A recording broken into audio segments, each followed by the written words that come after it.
নামাজ কয় ওয়াক্ত দিয়েছেন কে? আমরা চোখ বন্ধ করে বলবো এটাতে নিশ্চয়ই আমাদের লাভ এবং লাভ।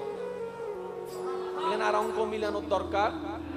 আমি শুধু এটা বুঝাতে চাচ্ছি, আপনারা আগে এই কথাই আসেন, তারপরে আমি আমার বিষয়ের দিকে যেতে পারবো। আল্লাহ বলছেন বান্দা 5 ওয়াক্ত নামাজ, আমরা বলবো নিশ্চয়ই এটাতে লাভ আর লাভ। কোথায় লাভ? ফিদ দুনিয়া ওয়াল আখিরাহ, দুনিয়াতেও লাভ আখিরাতেও লাভ। আল্লাহ বলছেন বান্দা রমজানে 30টা রোজা দিলাম, বান্দা বলবে যে এটা নিশ্চয়ই আমার লাভ। একটু জোরে বলেন। আল্লাহ পাক বললেন তুমি সামর্থ্য থাকলে হজ করো, বান্দা বলবে নিশ্চয়ই এখানে আমার জন্য কল্যাণ আছে। আমার আল্লাহ যেহেতু দিয়েছেন, আমার রাসূল দিয়েছেন, এখানে আর কোনো ভাবনা ভাবার দরকার। সে আল্লাহ বলছেন হে নারী জাতি পর্দা করো। আমার মা বোন বলবে যেহেতু আল্লাহ এবং রাসূল বলছে পর্দা করো, আমার আর ক্যালকুলেশন করার দরকার, প্লাস মাইনাস হিসাব করার দরকার। আমার আল্লাহ এবং রাসূল যেহেতু বলেছেন পর্দার কথা, তার মানে সেখানেই আমাদের লাভ।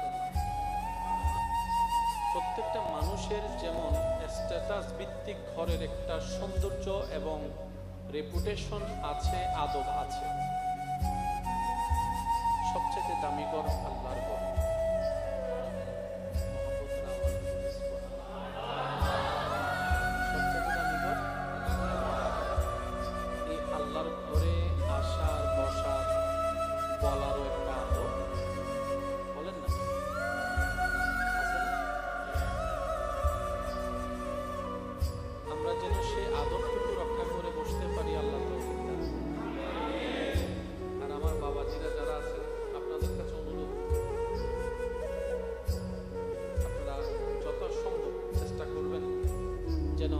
একজনের কারণে আমাদের 10 জনের কোনো ডিস্টার্ব।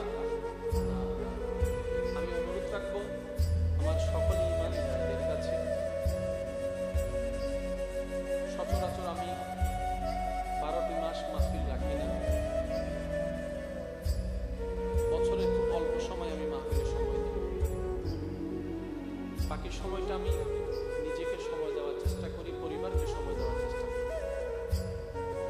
আজকে এই উপস্থিতি শুধু মহাব্বতের আবদার রক্ষা করার জন্য এসেছি।